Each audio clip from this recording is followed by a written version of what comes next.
would like to continue having chances for both Dynamite and Rampage to be the #1 show on cable on their night. So Dynamite has been #1 many times on Wednesday night. This week it's on Saturday, but when I want to do great numbers on Saturday this week, and I want to do great numbers on TNT on Wednesdays and keep that #1 spot. Also, Rampage has finished at #1 multiple times, and we've finished #2, 3 all over, and the sports competition has been really tough on Friday nights. Yeah. But I want the fans to know it's a big event this week live.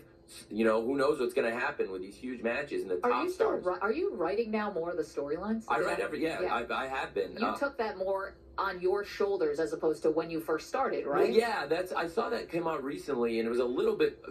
It's true that I am booking and writing everything by hand, but the fact is, I work with each kind of program. I'm very hands-on, but I also am great at working with people. I just work with a ton of people. So that means, having personal relationships with maybe 100 or more people in the company, but that's a good thing. Mm-hmm. And in the pandemic, you've learned how to keep in contact virtually more than ever. It's allowed me to get my hands around it. But even before the pandemic, really before that, it was at the beginning of 2020, really at the end of 2019, I told myself going into the new year, I'm just going to do everything by hand. Because at first you didn't, coming in, I was timing everything, and I would keep track of times, and I worked with them. We had a great group of people, and I still do have a great group of people, but I just needed to probably take more ownership over what I was doing because, at the end of the day, there were a lot of cooks in one show, and it's just hard because I still want to get everyone's ideas, but you have to organize everything into one show, and that's why I still love working with everyone.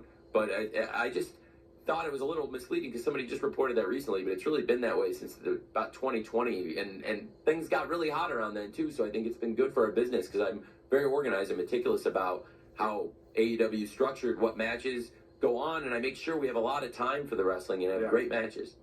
Tony, can't tell you how much we appreciate this. Thanks for coming in studio. The founder, co-owner, president, CEO, the writer, the director, the everything of All Elite Wrestling. Tony, thanks for the time. Good luck. Thank you both. It's great to see you. Great to see you as well.